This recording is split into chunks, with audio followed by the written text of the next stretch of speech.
cavalière. Allez Emilia, allez c'est bien Emilia, 24 ans seulement, la première victoire de sa carrière. Cet homme est un génie. Cet homme est un génie, c'est Mozart sur les skis. Oui, le 5 sur 5 pour Justine Brezin, c'est la folie dans les tribunes. C'était un martin pêcheur, et bien là c'est un martin tireur. Un drôle d'oiseau qui s'envole avec une carabine dans le dos. Il a oublié de mettre des balles dans ses chargeurs apparemment. C'est bien dommage. Bonjour à toutes et à tous et bienvenue pour un nouveau numéro de Biathlon en live, votre podcast 100% biathlon. Nous sommes très heureux de vous retrouver pour le débrief de Ruhpolding, 5e étape de la Coupe du Monde. Ça y est, on est passé de l'autre côté de la moitié de la saison. C'était la 5e étape, il ne reste plus que 4 plus les Jeux Olympiques. Ça passe très très vite. Donc 5e rendez-vous en Bavière avec, comme à Oberhof, le même programme, à savoir des sprints, des poursuites et des relais dames et hommes.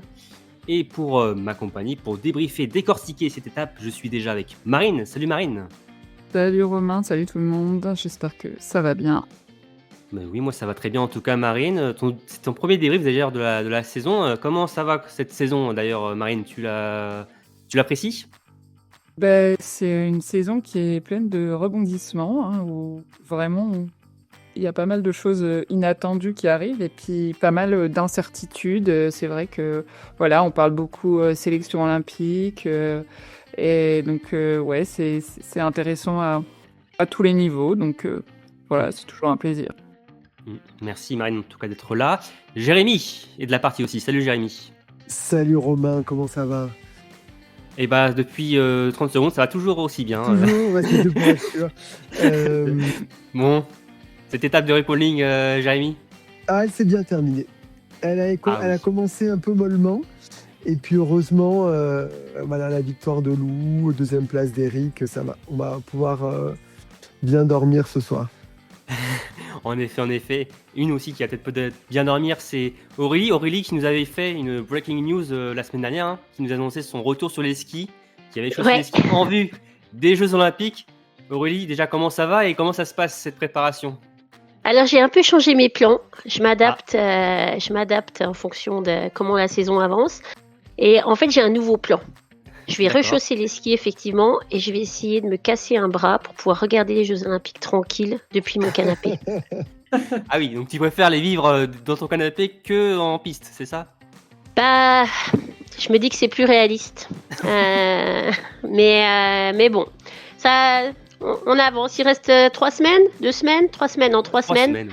3 semaines, je vous tiens au courant. En plus, on a besoin de toi, Aurélie, sur le podcast pour les Jeux Olympiques. Donc, oui, mais un bras cassé, tu vois, ça gêne pas. Mais justement, à vrai dire, ça nous arrange peut-être. Ça n'empêche pas de parler. Non. Justement, ça nous arrange, peut-être ce bras cassé. Après, tu fais ce que tu veux, Aurélie. En tout cas, on va te soutenir dans merci. ton choix. Je prends les tuyaux sur comment se casser le bras avec le moins de douleur et complications possibles. Envoyez-moi vos astuces. Oui, après tu peux ne pas te le casser vraiment, mais mettre un plâtre, tu vois, pour le boulot. Ouais, je pense qu'il faut quand même un arrêt du médecin. mais bon. On va y réfléchir. Affaire à suivre, on en reparle le week-end prochain. Exactement. Oui. Donc merci aussi d'être là. En tout cas, vous êtes en forme, ce que je sens, c'est une très bonne chose pour donc analyser, débriefer cette étape de Ruhpolding. Bon, comme d'habitude, on va revenir sur tout ce qui s'est passé. Première partie, les dames, Lou Jean Monod qui creuse l'écart au classement général avec notamment son succès sur la poursuite. On parlera des autres françaises, des autres biathlètes aussi et étrangères. Chez les hommes aussi, une course au général très intéressante avec Eric Perrault qui s'est replacé à la 2e place du classement général. Samuelsson aussi toujours en forme. On parlera d'autres choses également. On fera aussi un point sur les League Cup, aussi 5e étape de la saison après Bresno-Horsby avec des très bons résultats pour l'équipe de France, notamment un quintuplé sur la Mass Start féminine. Et on se projettera ensuite sur la 6e étape, le dernier rendez-vous avant les Jeux Olympiques à Novi Město en République tchèque, une étape évidemment très importante, avec des impasses de certains biathlètes, on va en parler évidemment. Bon, les amis, êtes-vous prêts ? Yes. Super prêt. Allez, c'est parti, jingle.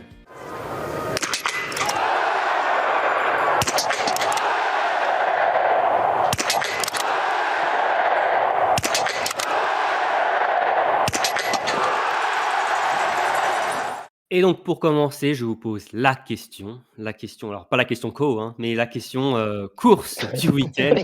Quelle a Waouh. été votre course du week-end, Aurélie?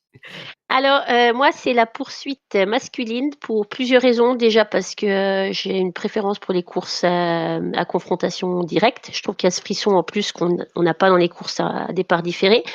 Et puis pour ce final complètement, voilà déjà, belle course d'Eric. Et puis ce final complètement fou où, si je m'abuse, à la sortie du dernier tir, on a Eric, Dalet, Vettel, Giaco sur là, et tout est rebasculé sur la fin de cette poursuite où finalement on a Ponzi qui sort du bois, on a Fabien qui sort du bois aussi et puis qui chope une belle 4e place. On a Giaco qui fait un retour de dingue. Sortez du bois aussi ou pas? Ouais, il sortait un petit peu moins du bois. Mais il fait quand même un retour de dingue. On a Dalet qui est venu manger Eric comme ça sur le. J'ai trouvé qu'ils étaient. J'ai trouvé qu'elle était belle cette fin de poursuite. Alors ça n'a pas tourné en notre faveur cette fois-ci, mais c'était quand même une belle fin avec une belle adversité, une belle course de bonhomme comme ils disent. Belle fin, mais aussi beau mieux, hein, le premier tir debout, il y avait une quinzaine de biathlètes ensemble, Ouais, comme une Mastart. Même sur une Mastart, généralement, on n'a pas autant d'athlètes, même à ce stade-là. C'est vrai que c'était une course assez renversante, hein. ouais, une belle course d'adversité, de combat. C'était un beau combat. Remportée par Jonas Dalet Skefdal. Jérémy, ta course? Alors moi, j'ai quand même mis le relais homme pour le final d'Éric Perrault, qui a vraiment fait un dernier tir de folie et voilà, qui a vraiment terminé et gagné cette course qui était encore serrée. Donc Et qui était mal voilà, engagée. et qui était très mal engagée. Et donc voilà, cette remontée, le suspense, etc. Ouais, je trouvais que c'était une super course et c'était le dernier relais par sexe avant les JO. Donc c'est toujours pas mal de gagner pour la confiance. Tout à fait, Jérémy. Et Marine, ta course? Et ben moi, du coup, j'ai choisi le relais femme, même si l'issue nous a été beaucoup moins favorable. Mais c'est vrai qu'on a eu aussi un dernier tour assez incroyable de Marine Kierkegaard surtout, et bien sûr Anna Heuberg également, qui sont même venus, enfin pour Marine Kierkegaard, cueillir Vitozzi, qui on pensait avait fait l'écart sur Julia, et bon, elles sont venues cueillir pas que Vitozzi.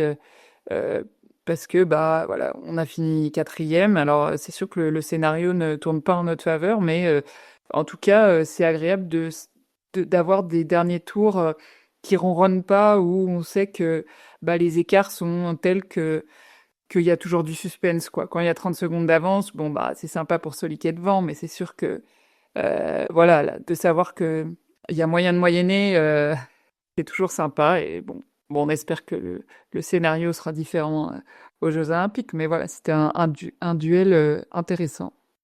Mmh. En tout cas, 3 courses que vous proposez avec 3 fins de course un peu folles, hein, où ça s'est joué dans les derniers mètres. Et moi, je vais rejoindre Aurélie pour la poursuite masculine. Voilà, pour les mêmes raisons finalement qu'a évoqué Aurélie.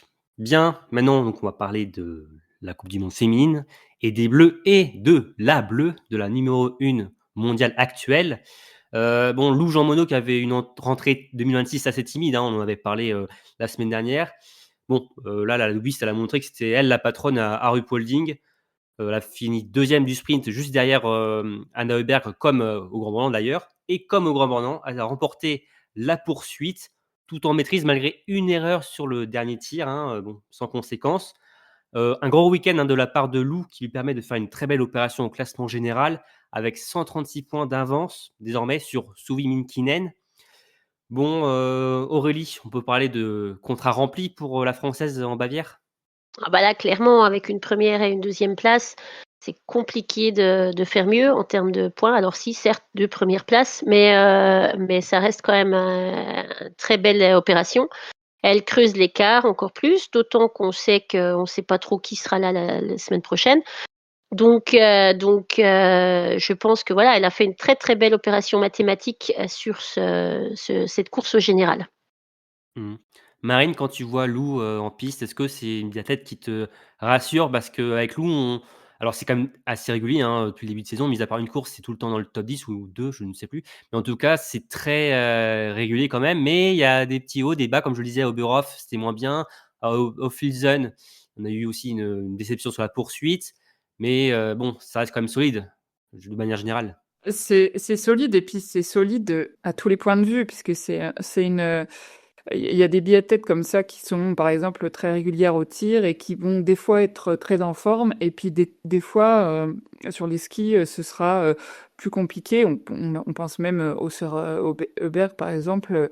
Voilà, il y a des fois elle skie le feu, c'est parmi les biathlètes les plus rapides du circuit et puis il y a des semaines où c'est vraiment pas ça. Et Lou, c'est pas la meilleure skieuse du circuit, mais c'est une des plus rapides. Et globalement, elle est toujours quand même très rapide, même quand elle est un peu moins bien ou quoi. Et bien sûr, les balles, bah, elle en loupe pas beaucoup. Même quand on dit que voilà, bon, 16 sur 20, c'est la catastrophe quand c'est Lou qui fait, mais bon, ça reste 80%. Donc c'est vraiment Lou, c'est quand même je vais pas dire l'assurance tout risque, mais voilà, je suis jamais trop inquiète quand Lou est en piste. Après, il y a des adversaires coriaces souvent, mais cette année, les adversaires coriaces, elles sont là, mais elles sont pas là tout le temps, parce que les Jeux Olympiques, ça rebat quand même beaucoup les cartes. C'est-à-dire que ça se prépare pas comme des mondiaux, et il y a autant les Français, c'est pas trop dans notre culture de faire l'impasse, mais les autres nations le font et du coup, ça permet à Lou de rester en tête et de creuser par rapport à des biathlètes qui peut-être auraient pu la challenger. Mmh. Jérémy, bon, quand au départ de la poursuite, tu étais dans quel état d'esprit? Pour Lou, tu étais confiant ou tu avais un peu peur? Non, moi je trouve qu'on est assez confiant avec Lou parce qu'elle a une telle capacité, une telle intelligence de course. Après, elle disait c'était intéressant qu'elle retrouvait de la confiance petit à petit. Donc on sent que elle a parlé de avant le sprint, elle se posait beaucoup de questions. Donc ça cogite pas mal pour Lou, mais elle trouve des solutions et elle s'en sort. Elle creuse vraiment sur ses poursuivantes. Donc enfin pour moi, tous les voyants sont au vert, quoi. Surtout maintenant, on sent que maintenant le dossard jaune n'est plus un poids sur ses épaules, ce qui était le cas ces dernières années. Maintenant, c'est même plus un sujet pour Lou. Ouais, j'ai l'impression qu'elle l'a intégré et que maintenant elle se voit bien le garder, ouais, elle l'assume quoi. Il a peut-être fallu, voilà, un peu de temps, pour gérer ça, mais ça semble, là, ouais, je trouve qu'elle est bien, elle le porte bien. Ça Mmh. lui va bien. Ah, ça lui va bien, oui. Ça, c'est sûr. Ouais, Ça c'est lui va très, ça. très bien. Mais donc Ouais. 136 points, je disais, sur, Sui Minkinen, Aurélie, 136 points. Est-ce que c'est pour toi une avance large? Alors, c'est un bon petit matelas. Pour moi, c'est une bonne avance. Ça permet de prendre les étapes et les courses qui restent. Il reste 4 étapes à points, assez sereinement. Après, encore une fois, rien n'est joué. On l'a déjà vu, hein, des remontées fantastiques d'athlètes revenir au point comme ça, recoller. Si il suffit d'un week-end moins bien pour perdre gros. Mais ça reste quand même, on est quand même sur une bonne dynamique de confiance. Marine, à Novi Mesto, Lou a finalement l'occasion peut-être de dégoûter, d'enfoncer le clou, de dégoûter ses adversaires avant les Jeux, par rapport au gros globe de cristal. Ah bah, ce sera l'objectif et puis de toute façon, il y en a peut-être qui ont abandonné le projet. Et puis je pense que c'est la seule à être focus vraiment gros globe plus Jeux Olympiques, mais c'est la seule, je pense, à être focus sur les deux, parce que derrière, bah voilà, les Söderberg, elles sont pas là, ça va, ça vient, et quand elles sont là, c'est sûr que ça, ça score fort, mais elles ont quand même une prépa qui est visée vers les Jeux. Surtout Anna, je pense encore plus, parce elle sait, bah, c'est là qu'on l'a découvert, Anna, aux Jeux Olympiques, donc c'est son truc.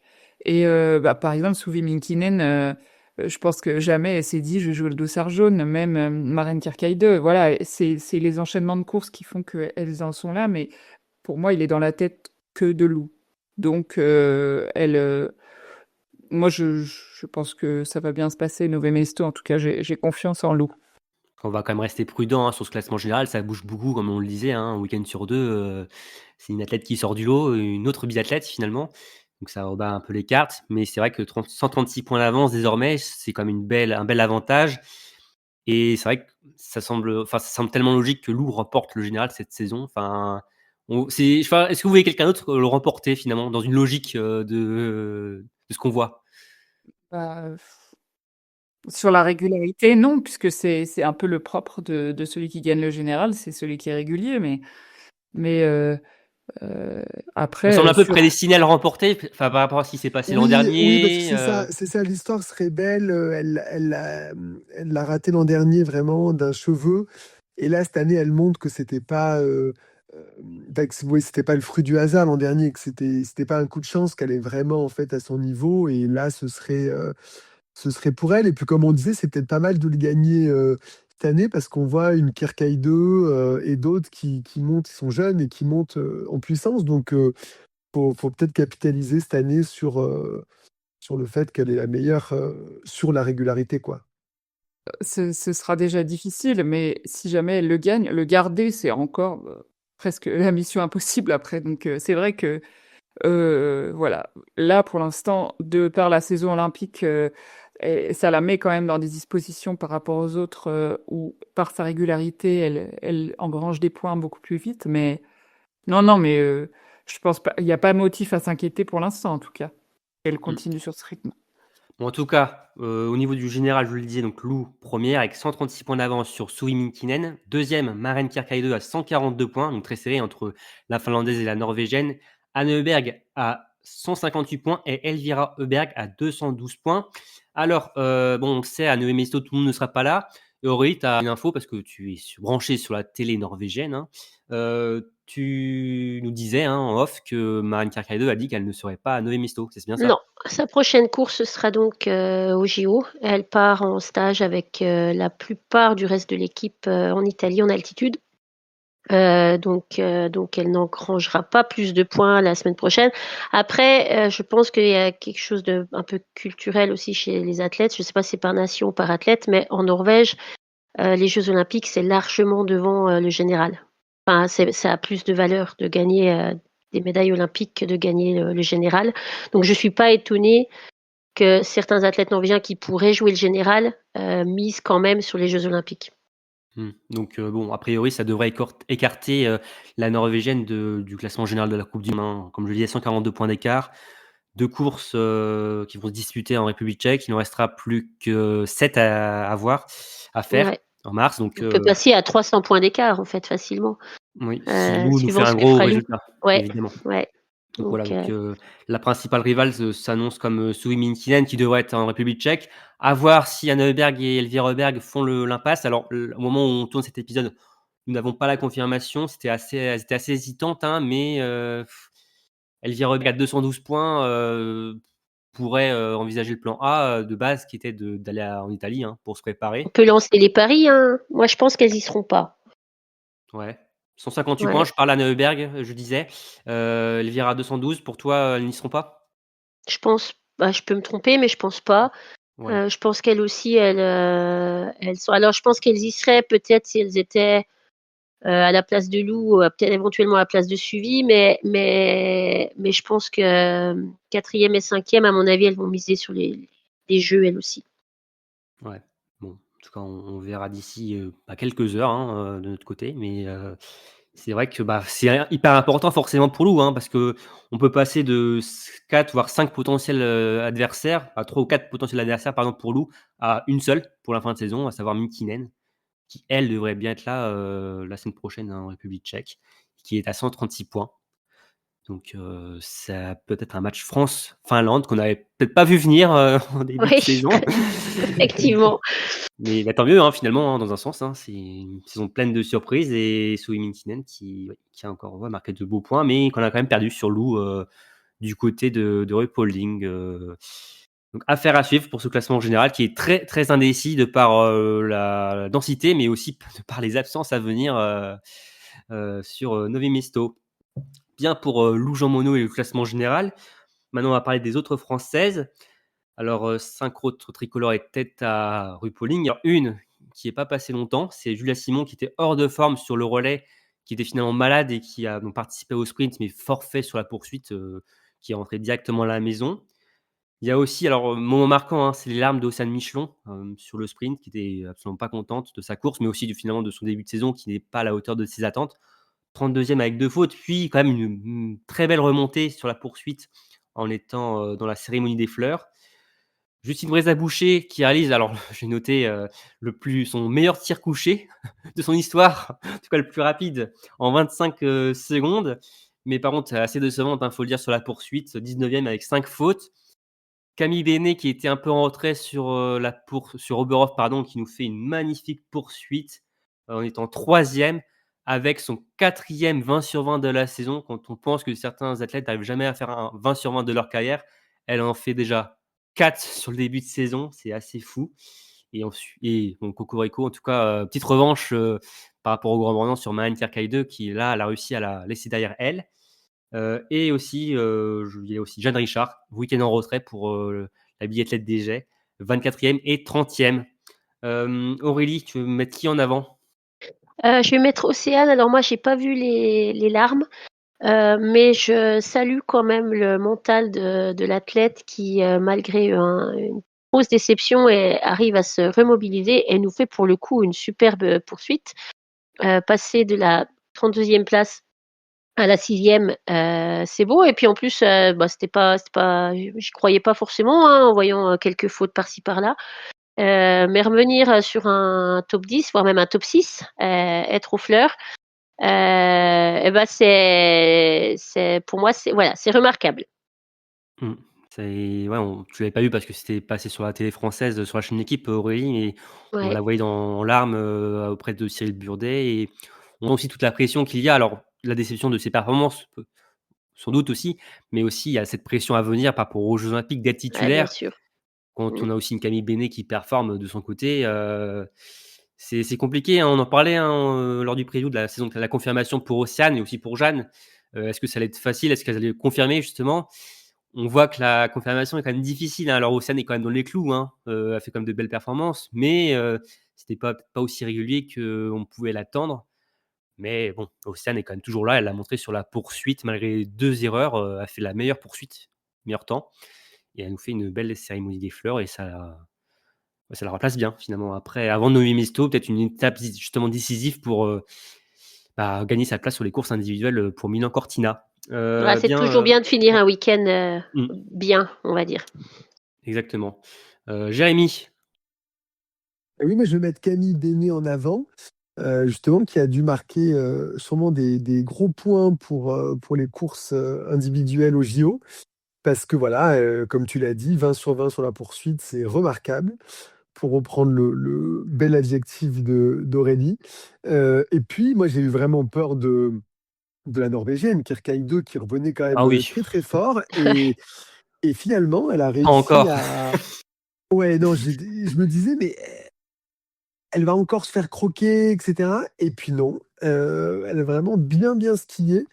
Et donc, bravo à elle. Au tir, elle a des statistiques folles. Et je crois que c'est la meilleure tireuse du circuit, tout Mmh. simplement. Et ça fait plaisir. Elle est 7e au général et je pense qu'elle aura sa place. Elle aura sa place dans les courses des JO. Et voilà, bravo à elle. Ouais, Camille Bénet, c'est 8 fautes, sur l'ensemble de sa saison. C'est assez hallucinant, Ce qui a peut-être joué par rapport à Marianne Kierkegaard, par rapport au Grand Morland, il y a peut-être 2 choses. C'est la forme physique de Camille qui, on sait que Camille Bénet a commencé assez tôt sa saison, sur les sélections de B100. Donc la fatigue s'était quand même assez accumulée, sur, novembre et décembre.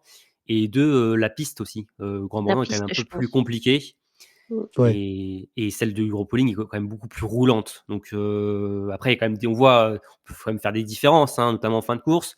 Mais sans doute que ça a aussi joué pour Camille. Et d'ailleurs, qui n'a pas fini très loin d'Anna Heuberg, finalement pour la deuxième place. Mais ouais, Camille, qui est toujours aussi impressionnante, qui se base sur son tir, hein, clairement, c'est ça qui lui permet de jouer aux avant-postes. Et on sait aussi que c'est une bonne finisseuse, Camille, donc ça lui a permis de bien finir sur la boîte. Mais ouais, c'est toujours aussi épatante, Camille. Marine, pardon. Tu voulais parler de Julia, c'est ça? Oui, alors juste avant, je voulais dire un truc sur Justine, mais rapidement, même pas forcément revenir sur les performances. Mais voilà, aujourd'hui, c'était son 300e départ en carrière, donc voilà, c'est quand même déjà une belle perf. Et puis c'est un peu une des mamies du circuit finalement, à 29 ans. Elle est pas si vieille que ça, mais il y a déjà des kilomètres au compteur, quoi. Il y a beaucoup d'expérience. Vétéran. Une vétérane, ouais. Ouais.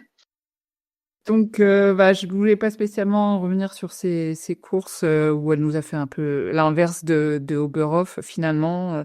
Un sprint plutôt bon et une poursuite pas terrible. Voilà, Ouais, c'est un site qui réussit pas forcément à Justine, Marine, parce que bon, on non, sait que c'est ça bah, c'est le que repolling, ça parle du qualité de tir. Et bon, malheureusement, on le sait, hein, Justine, le tir est plutôt friable de temps en temps, donc forcément, ça compte énormément en Bavière. aucun podium individuel à Ripolding, donc c'est la stat. Elle est sur presque tous les sites, mais pour moi, Ruhpolding, c'est le seul site, on va dire, qui fait partie du circuit où elle a pas de podium, quoi. Donc voilà, ça veut bien dire ce que ça veut dire. Et c'est pour ça aussi que Camille a pu s'exprimer, c'est parce que c'est un site qui est quand même plutôt pour les bonnes tireuses et où les différences à ski se font un peu moins, même si t'avances pas, t'avances pas, mais voilà. Donc pour Julia, justement, on a vu que pour le coup, c'était compliqué, mais vraiment compliqué. Euh, Elle perdait du temps sur chaque tour. Alors on a appris qu'elle était malade, mais on ne sait pas trop ce qu'elle avait finalement, parce que si on compare avec les mecs, Emilien était malade et puis finalement il s'en est pas si mal sorti. Donc, je sais pas, moi je trouve ça quand même un peu, surtout qu'elle ait eu besoin voilà, qu'il soit forfait et qu'elle soit rentrée à la maison, etc. Enfin, c'est un peu inquiétant son état de forme, même Je si elle est. demandais la semaine dernière à Cassandre et Aurélie par rapport à la forme physique de Julia. Est-ce que on la voyait continuer à progresser? Aurélie et Cassandre avaient dit qu'elle n'était pas forcément confiante finalement, notamment par rapport à sa préparation qui était perturbée, hein, notamment à C'est la des fin. bonnes consultantes. C'est pour ça que je les paye sur le podcast. Oui, cher. Je les paye cher. Mais bon, après, bon, il y a eu la maladie, mais c'est vrai qu'on est quand même dans le flou par rapport à Julia et sa forme physique. Hein. Franchement, à part sur le sprint d'Oberhof, même sur la poursuite, il y a eu le quatrième tour où elle a fait des différences, mais elle s'est mise dans le dur et au final, elle a été en difficulté sur son dernier tir. Donc, on sent que, voilà, mais qu'elle n'a pas les armes de faire des podiums comme ça sur beaucoup de courses. Enfin, en tout cas, ouais, c'est inquiétant, je trouve. Comment tu vois les choses pour alors, elle sera très certainement sur les courses individuelles, hein, Julia Simon pour les Jeux Olympiques, mais par rapport au relais, bon, elle y sera aussi, logiquement. Mais est-ce que pour toi, ça rebat les cartes par rapport au positionnement des athlètes? Parce que bon, c'est comme un débat ces derniers temps, mais on voit souvent Julia Simon dernière relayeuse. Est-ce que pour toi, elle pourrait passer première relayeuse?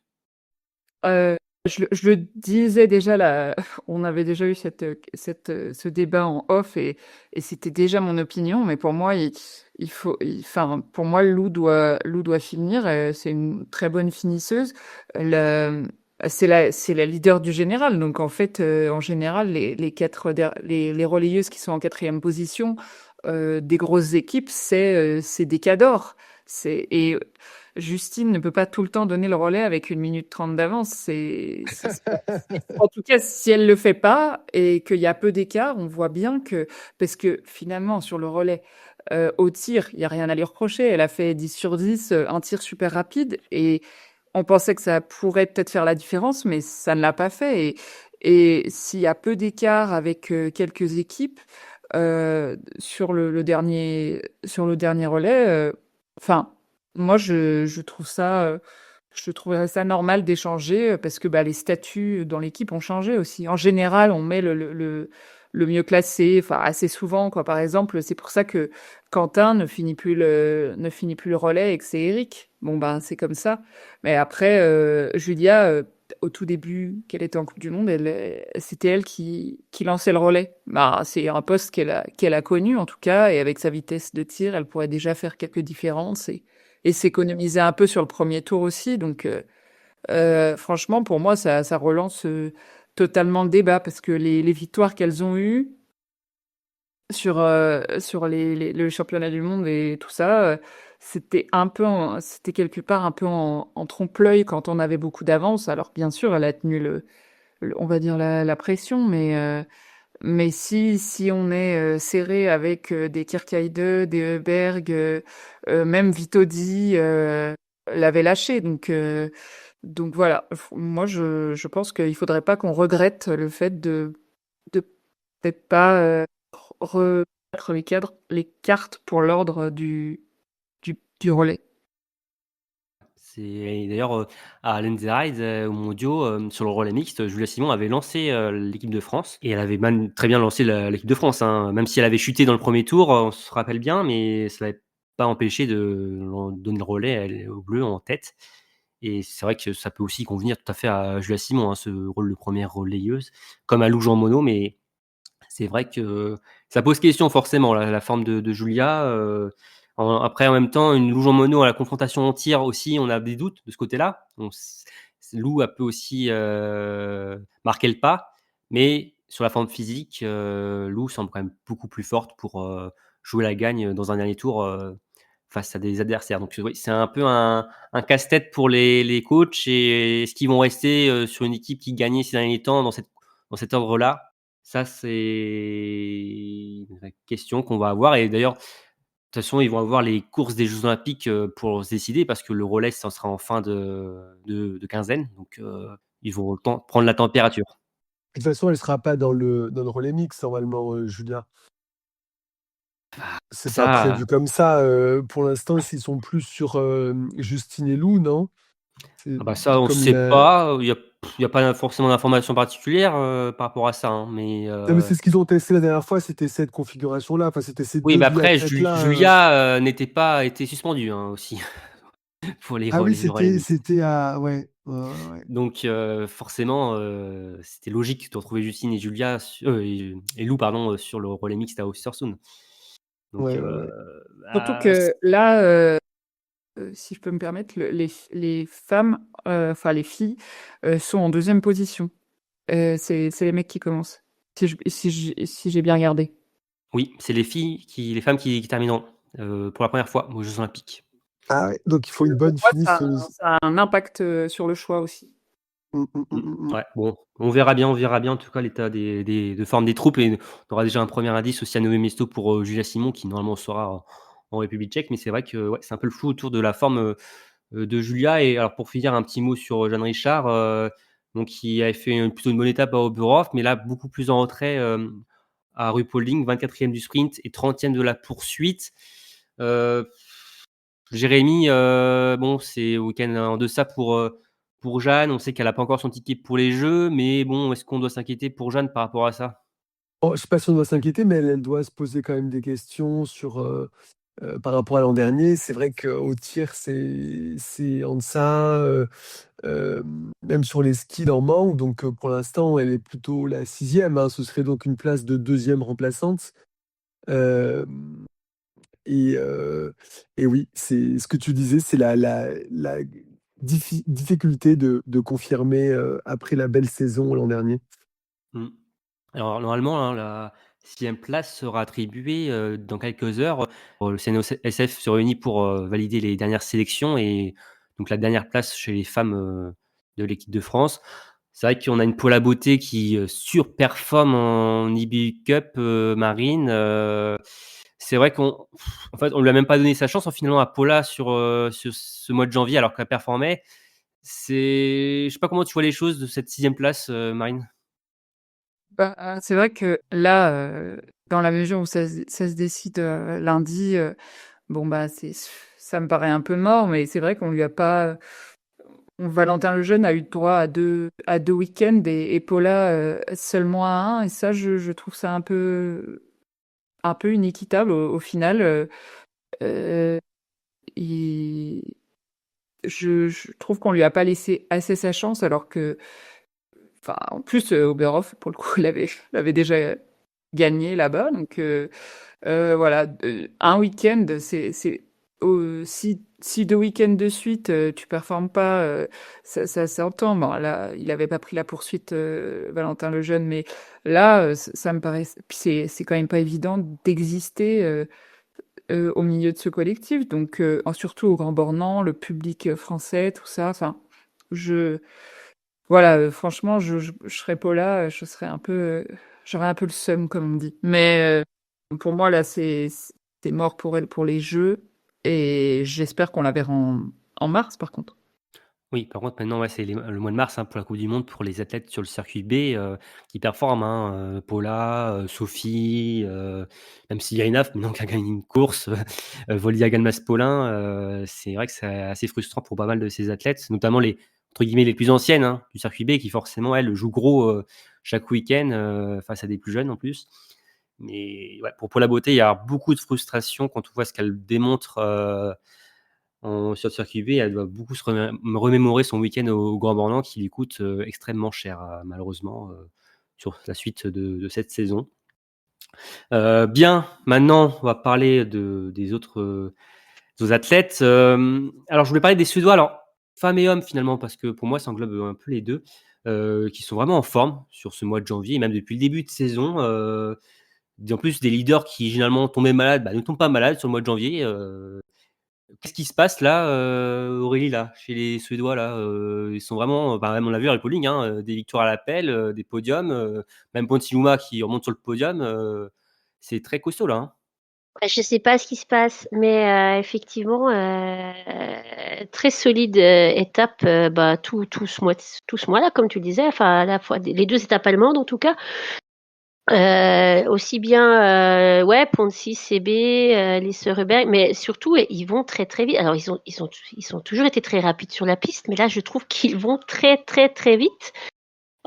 Ponty, il gagne beaucoup sur sa vitesse à ski, c'est un peu, désolée Marine, mais c'est un peu le Justine masculin Ouais, suédois. un peu de respect quand même pour le palmarès de Justine comparé à Certes, celui de Ponsuyoma. non, mais sur leur style en termes de palmarès, Justine est au-dessus. Après, ça reste un champion du monde aussi. Ponty, c'est pas non plus n'importe qui. Ah oui, mais il Mais n'est pas encore champion olympique, même si c'est ma grosse cote. ouais, attends un petit peu. Parti comme il est parti, là, ça, ouais, enfin peut-être pas champion, mais en tout cas, parce que Ponty, c'est toujours rigolo de le voir tirer. Mais c'est vrai que tu le revois revenir derrière et puis qui mange ses adversaires un par un et puis qui finit sur le podium quand même. Tu te dis waouh. Alors le week-end dernier, on se disait, Romain, t'étais là, on se disait que ouais, comme tout le monde avait mal tiré, ça s'était un peu lissé. Ses perfs en tir. Il n'avait pas tiré plus mal que d'habitude, mais c'est les autres qui avaient tiré moins bien. Mais même ce week-end-là, je trouve qu'il montre quand même de belles choses. Après, CB qui monte sur la première place, sur la boîte sur la première place, ça fait un moment qu'il l'attendait aussi, donc ça a dû lui faire plaisir. Et puis les Seureberg aussi, Anna surtout. Moi, c'est Anna qui m'a surpris ce week-end. Surtout sur la poursuite, quand on la voit revenir avec 3 fautes dans les pattes, et puis qui revient comme ça, et puis qui remonte jusqu'à la 2e place. Non, ouais, en forme les Suédois. Inquiétant à quelques semaines des JO. J'espère que le pic de forme est maintenant, et puis qu'ils ont un petit peu raté leur pic de forme, et puis qu'en fait ça va se déliter un petit peu les semaines à venir. Mais À c'est vrai voir. que Enfin, la je dis grosse ça, mais différence. Oui, ouais, Aurélie, oui. pour finir. Non, je dis ça, mais en fait, en vrai, il y a rien de plus intéressant et amusant qu'un vrai duel franco-norvégo-suédois sur la piste en biathlon. Donc Mm. j'espère qu'ils seront quand même un peu là.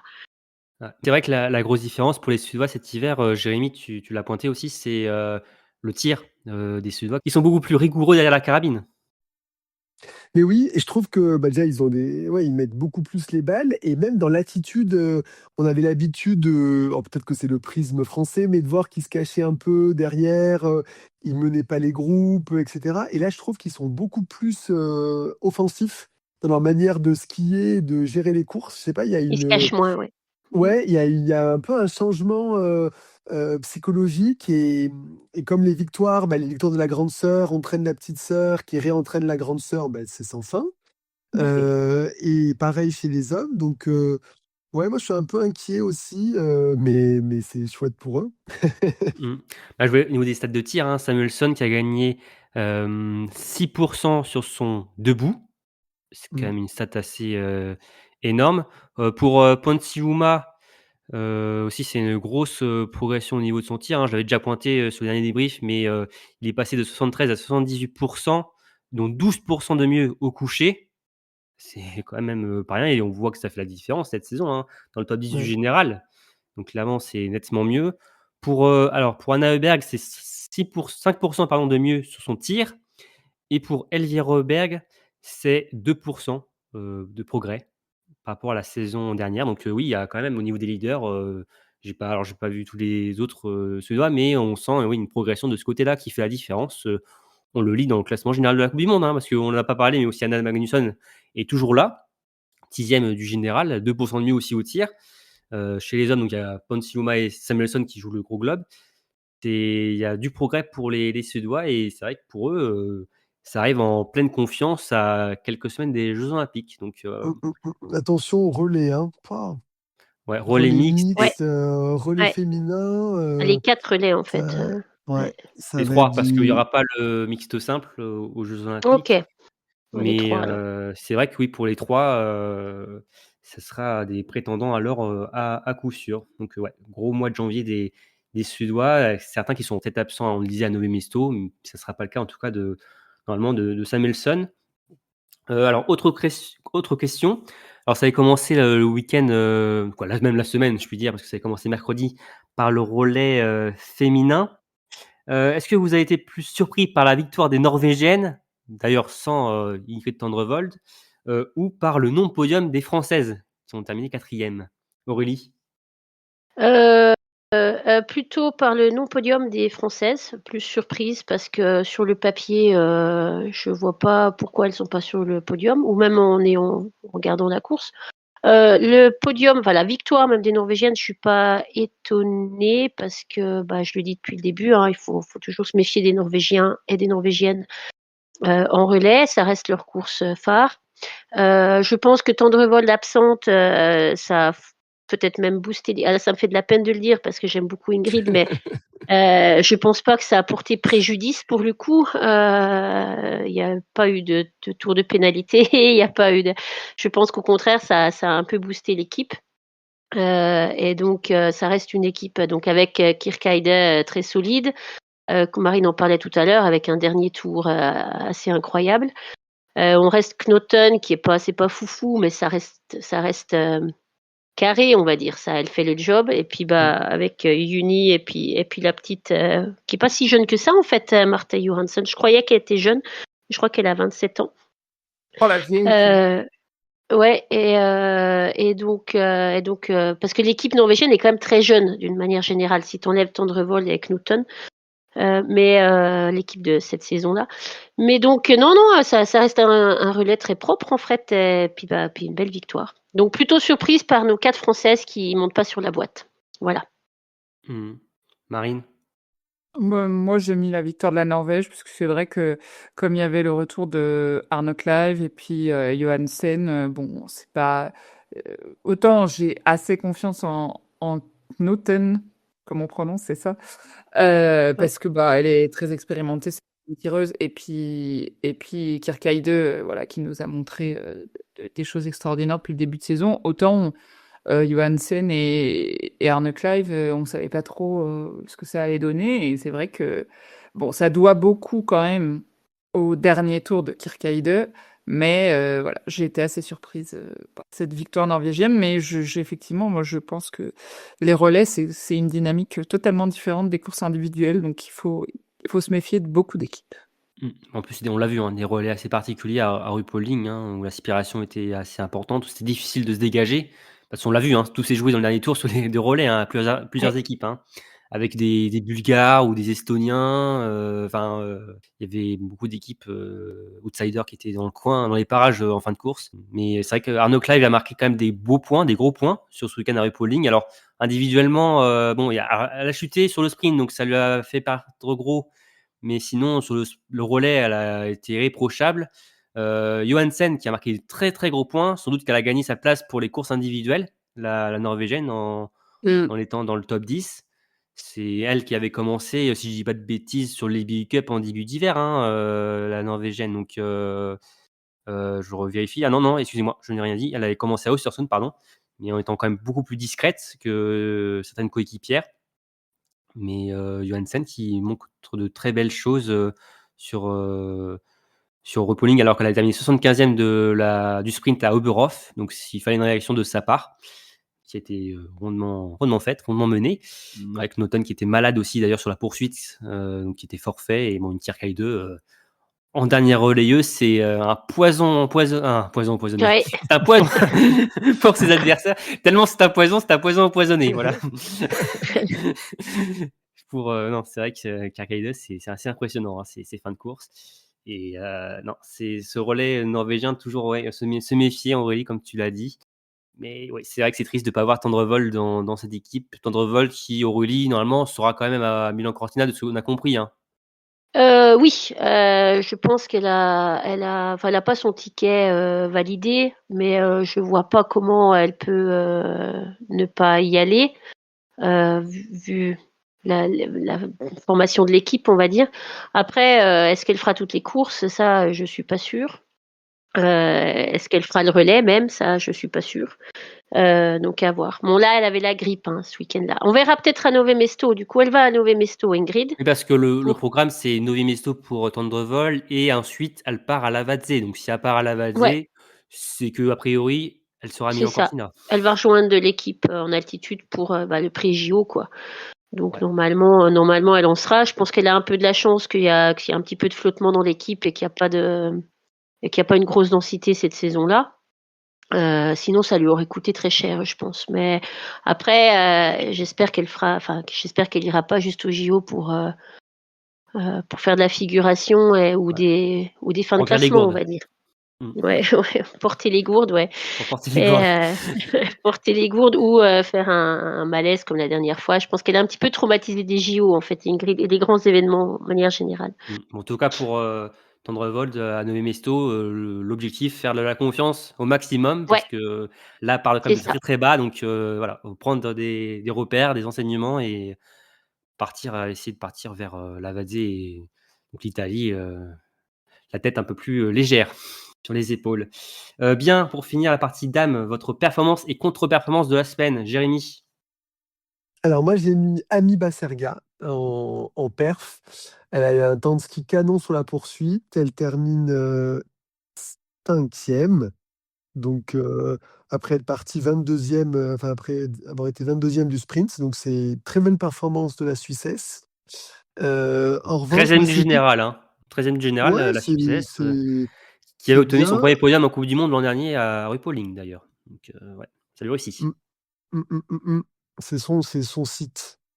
Et puis en contre-perf, j'ai mis Lisa parce que sur la poursuite, elle est 15e avec 3 fautes et elle ne nous a pas habitués à pareille défaite. Donc voilà. Mais je pense elle mise tout sur les JO et elle sera redoutable.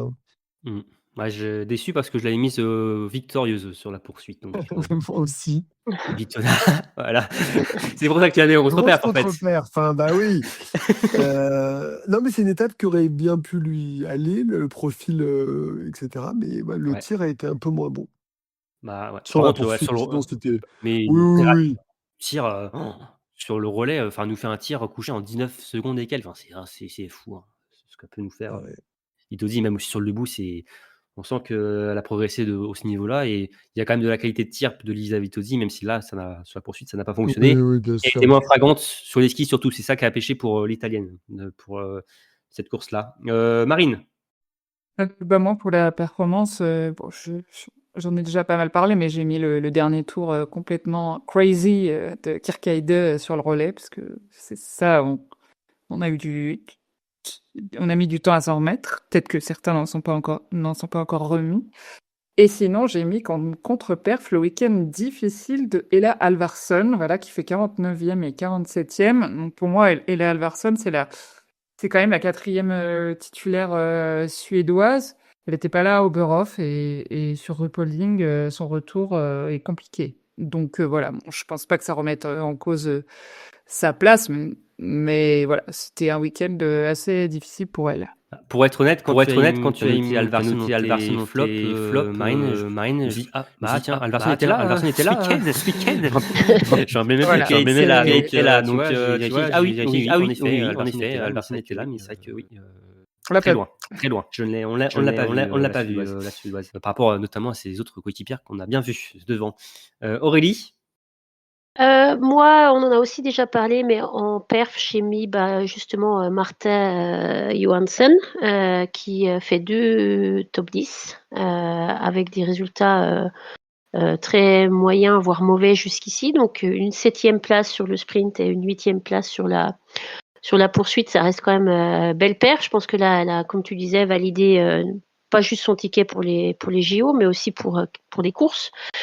J'avais aussi envie de parler juste en petite perf, pour rester sur la Norvège, Siri Skar, qui fait sa première Coupe du Monde, qui vient directement d'Ibu Cup et puis qui fait quand même une belle poursuite, sprint poursuite. Elle se qualifie pour la poursuite avec une 27e et une 36e place. Pour une première en Coupe du Monde, je trouve que c'est pas mal. Elle est toute jeune elle aussi. 22 ans. Donc c'était mes perfs. Elle avait peur, hein. Elle avait les pétoches en interview de pré-course. On voyait qu'elle était méga stressée, elle avait peur et donc impressionnée par ce format Coupe du Monde, on va dire. Et je trouve qu'elle s'en sort pas trop mal, 27e et 36e. Oui, pour une première, c'est intéressant. En effet. Ouais, c'est pas mal. Et puis en contre-perf, un petit peu par défaut, mais j'ai quand même mis le relais français parce que je trouve qu'une 4e place, ça reste décevant. Par rapport à l'équipe qu'on envoie, l'équipe qu'on propose. Et puis elles n'ont pas fait de grosses fautes. Enfin, j'ai du mal à expliquer cette 4e place. Il n'y a pas eu de tour de pénal, il n'y a pas eu de. Donc je sais pas. Je trouve que ça reste un petit peu en dessous de ce qu'on pouvait attendre en voyant l'équipe. Après, j'entends que Julia était malade. Bien, maintenant on va passer à la Coupe du Monde masculine et à l'équipe de France. Et sur Eric Perrault pour commencer.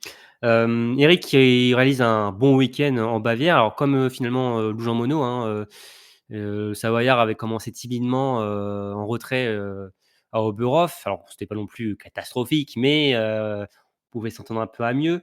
Mais là, Eric a fait quand même un très bon week-end à RuPaul.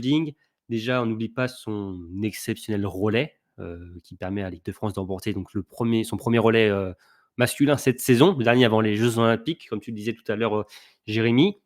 Le Savoyard a ensuite pris la 5e place sur le sprint, puis la 2e sur la poursuite, une poursuite très disputée, pourtant mal embarquée par le Français avec 2 erreurs d'entrée.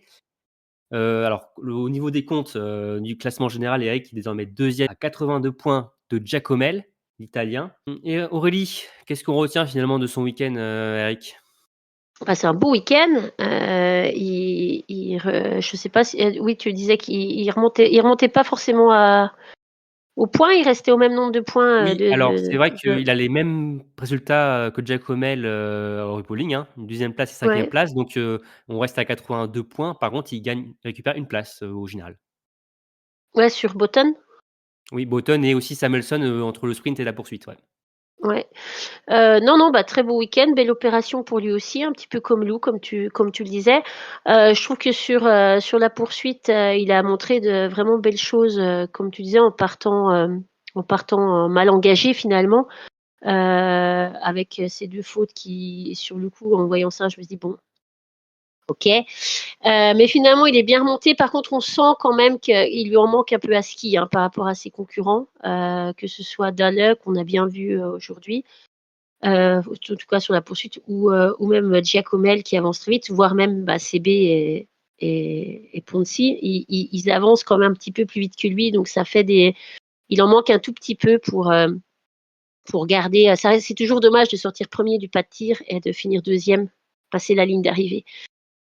Donc il en manque un tout petit peu, mais je garde ce qu'il a dit en tête depuis le mois de décembre, que son pic de forme est prévu pour février, donc on s'y approche petit à petit. Donc voilà. Ouais, comme disait Aurélie, Jérémy, c'est vrai c'est frustrant parce qu'il manque pas grand-chose à Eric. Alors, on sent quand même la progression par rapport à l'an dernier, clairement. D'ailleurs, Ouais. sa place moyenne cette saison, c'est autour de la 5e place. L'an dernier, c'était la 7e, même de la 8e, même, pardon. Donc, on sent quand même le progrès.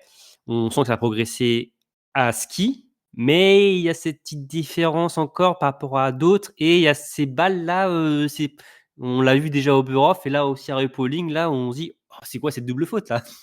Mais oui, mais surtout qu'il y avait un problème de simulation. Enfin, il s'affichait 2 Fillon Maillet et 0 Perrault en arrivant sur le pas de tir. Donc, on n'a pas bien compris. On n'a pas compris tout de suite. On n'a pas bien vu cette double faute qui n'est pas habituelle Alors chez là, Eric. le problème c'était de retransmission, tu vois, pour les visuels, c'était sur le tir debout. Il a fait une faute sur le dernier tir. Après, sur le premier tir où il y avait les 2 fautes là, on voyait bien sa cible, hein, pour préciser. Ah oui, je sais pas, il y a eu un moment. Oui, c'était sur c'était sur le premier tir debout, comme je disais, Ouais, ouais. où il fait une faute, enfin le dernier tir, pardon, où il fait une faute justement, mais en tout cas, bref, ça change pas grand-chose. Non, ça change pas grand-chose, mais c'est vrai que voilà, comme tu dis, il y a juste des toutes petites fautes, etc. Après, ça reste le numéro 1 français. Je trouve qu'il est quand même très solide, hein, la pression, l'âge qu'il a, etc., c'est quand même très bien. Mais est-ce que ça va suffire si Jacomel skie toujours aussi vite? Ah, c'est vrai que parce que Giacomel, il fait des fautes, hein, mais par contre, il arrive à les mettre sur ses Compenser. Est-ce quoi. qu'il Ouais. est-ce qu'il va tenir ce rythme? Parce que là, il est vraiment impressionnant en temps de ski. Donc, est-ce que c'est un moment où ça va se calmer ou pas? En plus, on avait peur après ce qu'il a traversé euh, avec Bakken, etc. On ne savait pas trop s'il allait réussir. Et puis là, on sent que, au contraire, il skie pour deux. Il est un peu en mission, quoi. Il y a quelque chose il est très démonstratif, Jacomel. Donc voilà, il faudra voir à l'issue de l'étape tchèque si c'est encore jouable, mais ça va pas être simple. Ouais. Ouais. Marine, toi, alors Eric, il est à 82 points de Giacomel. Tu crois toujours ou pas en Eric? Alors je disais, il est pas loin, hein, au général, hein, mais il y a cette, petite barrière, on sent par rapport à certains, athlètes, notamment Giacomel ou même CB. On se dit voilà, il manque ce truc, en plus pour, Eric, pour aller les chercher sur pas mal de courses et même de pouvoir se faire une faute, hein, avoir une balle joker sur certaines courses. Là, on sent que c'est pas encore possible. Est-ce que tu es toujours assez positif par rapport à ce classement? Je pense qu'il a quand même la possibilité de. Il reste à portée de tir de moins. Enfin, d'une victoire à peu près. Donc, bon, après, il il a pas toutes les cartes en main, en fait. Bon, bien sûr, il y a quand même une balle par-ci par-là qui sont perdues. Mais à part ça, il n'a pas grand-chose à se reprocher. Donc, s'il met ses balles en question, euh, voilà, peut-être que ce sera possible, mais il faudra aussi compter sur des défaillances en fait de ses adversaires. Après, malgré tout, ça reste le plus régulier, donc à voir si les plus gros skieurs que lui, à savoir Samuelson et puis Giacomel, sont capables de maintenir la régularité que lui peut avoir. Mais bon, enfin, je veux dire, il n'est pas sorti du top 10 de la saison. Mmh. Voilà. Qu'est-ce que tu veux dire? Oui, alors il n'y a pas assez de podium, pas assez de victoires. C'est ça qui rapporte beaucoup de points, mais il reste, il fait rien de mauvais, quoi. Tout est bon, voire très bon, mais il y a d'autres personnes, enfin d'autres biathlètes qui ont progressé aussi et il n'est pas tout seul, quoi. Donc voilà, il a pas toutes les cartes en main, je pense. Mais ça veut pas dire que c'est mort, hein, parce que je veux dire, le général, c'est une longue quête. Mmh. c'est vrai. Ouais, puis les courses d'après JO sont toujours un peu. On a des fois C'est des spécial, surprises. hein. Ouais, Ouais. après les Jeux Olympiques, on a un peu des Euh, surprises. Donc, Il est capable de rester focus longtemps, à mon avis, et de pas lâcher l'affaire. Euh, alors que peut-être qu'il y en a qui, oui, effectivement, après les JO, s'ils ont eu une contre-performance ou même une performance, qui sont capables de faire un peu un ascenseur, alors que Eric, il est hyper stable, quoi. C'est ça sa vraie force. Donc, et je crois en sa stabilité jusqu'à la fin de la saison. Et à voir si les autres sont capables de la garder aussi. Ok. Bon, donc on reste confiant pour Eric Perrault qui a donc stabilisé l'écart avec Tommaso Giacomel, donc 82 points d'écart entre l'Italien et le Français. Derrière, CB Samuelsson qui est à 96 points, le Suédois qui a remporté le sprint de Ruhpolding. Derrière, quatrième, Botten qui n'était pas là sur les 2 étapes allemandes, qui est à 176 points. Et cinquième, Johannes Dahleskevdal qui revient à 235 points, mais qui ne sera pas à Nové Mesto. C'est ce qu'il a dit en tout cas en interview d'après-course. Pour Botten, on ne sait pas s'il sera à Nové Mesto. normalement, si, je Normalement, crois. si. Ouais, normalement, ouais. Il irait, vu qu'il a manqué 2 étapes, s'il est guéri, normalement, il irait à Nové Mesto avec Tendrevol. Ok. Donc, a Et juste priori, oui. rappelons que Dalleux n'était pas sur Östersund, quoi. Ouais. C'est incroyable. Ouais. Qu'il aurait pu avoir en points supplémentaires, quoi. Ah, c'est vrai, C'est vrai. ça change tout. Il paye C'est vrai. cher son début de saison à Yale en Norvège sur les courses de sélection. Il n'a pas gagné sa Ouais. place. Mais en tout cas, bon, d'aller là et focus sur les Jeux Olympiques qui étaient de toute façon son premier objectif de l'hiver. Donc en soi, ça ne change pas grand-chose. Oui, il a Mais oui, gagné sa place de titulaire, déjà, c'est bien, mais c'est vrai que c'est une saison assez incroyable, quoi. Partir oui, d'Aubertillac jusqu'à la victoire à la poursuite à Ruhpolding, c'est pas mal. Mais Darla, il a toujours fait un peu des montagnes russes dans la sélection norvégienne, en fait. Mm. Il finit très bien une saison. La saison d'après, il est relégué en IBU Cup. Et puis, il a quand même une carrière un peu bizarre. ouais. C'est-à-dire Mais qu'il c'est il a vrai, jamais fait une saison pleine en Coupe du Monde? Si, si, si. si la saison Ouais. 2023-2024 où il finit troisième du général. Ouais. Mm. Mais la Donc saison d'après, il l'a fini en IBU. oui, 25e Ouais. la Coupe du Monde. Donc, et là, il est quand même très régulier hein, depuis son retour sur la Coupe du Monde. Ça, c'est Ouais. impressionnant. Hein. Ah, il est Mis à motivé. Hein. part Ouais. sa 16e place sur le sprint d'Orfilsen. Sinon, sa moins bonne performance, c'était samedi sur le sprint, 10e.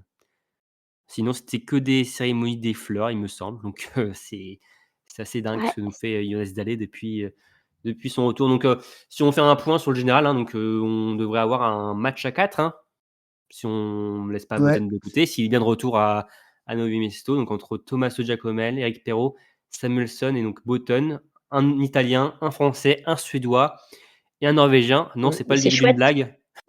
Et Mais depuis le temps que CB il dit qu'il joue le général, et ben là, on le prend au à un sérieux moment cette année, donné, hein. il faut bien que ça arrive. Hein. Bah oui. Et c'est peut-être son année, justement. Ouais, c'est peut-être son année. On va en reparler d'un peu de CB après, mais en tout cas, Eric Perrault est dans le coup et forcément, le week-end qui arrive à Novi Mesto va être déterminant avec des courses en plus, un individuel. On sait, ça peut aller très vite dans un sens comme dans l'autre, en nombre de points et de places. Donc, Ouais. ça peut Ouais. être une course déterminante. Et la Mastart en fin de mois de janvier, qui souvent aussi peut faire un bel écrémage aussi. Peut-être pas forcément une aussi mauvaise idée de pas aller à Novi Mesto en fait. Ouais. Donc, à voir, à voir. Pour le reste des Français, des troupes de Simon Fourcade, alors je retiens donc la 4e place de Quentin Fillon-Maillet sur le sprint. Je n'oublie pas non plus son gros relais sur jeudi, qui a permis à l'équipe de France de recoller à la tête de course. Un nouveau top 15 pour Oscar Lombardo sur le sprint, 14e. Bon, malheureusement, 34e de la poursuite, il n'a pas confirmé. Mais je retiens aussi quand même, on retient son très bon relais, qui était remplaçant à la base, mais il a très bien remplacé Emilia Jacquelin en tant que 2e relayeur. Après D'ailleurs, un Emilia Jacquelin, entraînement, oui, de après un 30 entraînement km. le matin, c'est pas mal. Ouais, 30 km, il s'est entraîné, donc il était chaud, Oscar, pour le relais. Pour Émilien Jacquelin, donc forfait sur le relais, mais il a quand même tenu à courir les courses individuelles en étant quand même pas au mieux, mais ça fait quand même un très bon week-end. Hein. 2 top 10, 7e et 8e, donc pas trop mal pour le Villarien qui était, on se rappelle, en difficulté aussi à Oberhof. Je note la remontada de Fabien Claude. Alors, on nous fait souvent sa spéciale de mal commencer sur le sprint et bien terminer sur la poursuite, mais là, c'est un peu aux extrêmes parce qu'il était 37e sur le sprint avec une triple faute sur le coucher. Puis il nous fait une fantastique poursuite où il termine à un cheveu du podium. Il y a même quoi être un peu frustré, mais quand même, le Vosgien se satisfait amplement de cette 4e place. Et le retour en Coupe du Monde d'Emilien Claude, le retour très discret, il faut le dire. 53e du sprint. Belle remontée tout de même sur la poursuite en étant 26e, mais bon, ça reste quand même un week-end assez moyen pour le Vosgien qui joue gros quand même sur ce mois de janvier. Aurélie, tu retiens quoi? J'avais déjà parlé de Quentin la semaine dernière, donc cette fois-ci, je vais parler de Fabien, qui nous fait, comme tu nous le disais, sa spécialité, en fait, un mauvais sprint, voire un très mauvais sprint, et puis une belle poursuite derrière. J'ai l'impression que c'est un peu la croix à portée de Fabien, en fait, depuis toujours, quasiment. Et c'est dommage parce qu'il y a de quoi avoir de beaux regrets. Par contre, à noter, effectivement, une très, très belle poursuite. Je l'avais pas vu arriver 4e, moi, Fabien. Il sortait du bois, comme je te disais tout à l'heure. Et je voudrais aussi juste un petit mot, juste pour aussi Émilien, parce que, alors certes, il était un peu malade, mais je trouve que quand même, il a assuré ses 2 top 10 et avec, il me semble qu'il a fait 4 fautes, non, sur la poursuite, 1 faute à chaque tir. Ça montre quand même que sur la piste, ça allait assez bien, quoi. Donc ça reste intéressant. Ça envoie du bois, Voilà. Aurélie. Ça envoie du bois. Exactement. Il y en a qui sortent du bois et certains qui en Et il y a envoient. ceux qui envoient du bois. Il y a les deux. Ouais, parce que 4 fautes, Émilien sur la poursuite, 8e à 14 secondes. Ouais. C'est quand même très bien c'est c'est pas loin du podium, à 7 secondes. Qu'en effet pour Émilien. Jérémy, je voulais parler de Quentin justement. Oui, je vais parler de Quentin juste avant. Oui, Émilien qui rate cette dernière balle en plus sur le 2e debout, il me semble. Bref, il était pas loin du podium. Je vais parler de Quentin, son relais vraiment très bon, très sérieux. On le sent toujours très engagé. Il est concerné par ce qu'il fait, etc. Et c'est juste dommage qu'il en manque un petit peu sur les skis, parce que sinon il fait un beau 10 sur 10 sur le sprint. Donc voilà, il n'est pas loin, ça se rapproche et on y croit. C'était quand même le Français des JO il y a 4 ans, donc j'espère qu'il va se rappeler à notre bon souvenir. Et justement, tu parlais des temps de ski, Jérémy, par rapport à donc Quentin, il en manquait et Aurélie disait qu'il marchait fort. Émilien, ils ont le même nombre de fautes, Quentin et Émilien. Ils sont partis à peu près dans les mêmes temps au départ. Oui. Quentin, c'est 14e sur la poursuite. Ouais. Donc c'est là où oui, on voit la différence. À Il en 44 manque, secondes. ouais. Il en manque pour Quentin qui a fait la poule sur la poursuite. Une faute Comme Émilien. 2 Oui, poules. en effet, il y a 2 poules. 2 poules. On est là, on est En effet, basse-cour, là. Aurélie. C'est vrai qu'Emilien aussi fait aussi la poule. Donc finalement, il n'y a pas eu des 2 fautes ou 3 fautes sur un tir. Donc ils ont le même scénario finalement, la même course des 2 Français. Donc on voit clairement que oui, il en manquait clairement pour Quentin au niveau des skis. Marine? Et moi, je vais parler d'Oscar, la Franche-Comté, RPZ.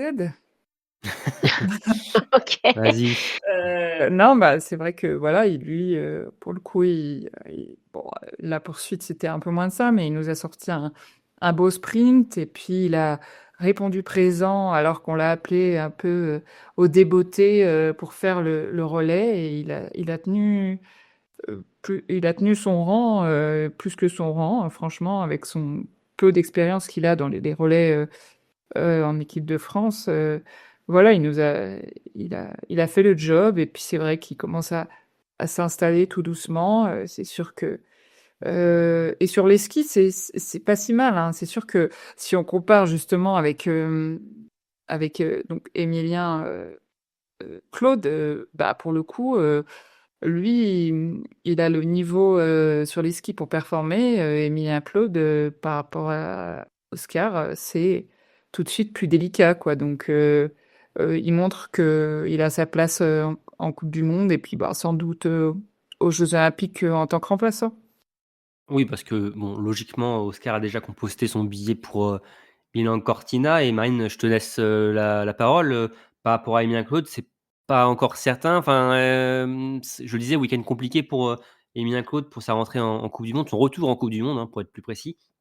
On sait que derrière, Antonin Guigona a gagné en IBU Cup. Est-ce que ça va être finalement la même chose qu'avec Jeanne et Paula?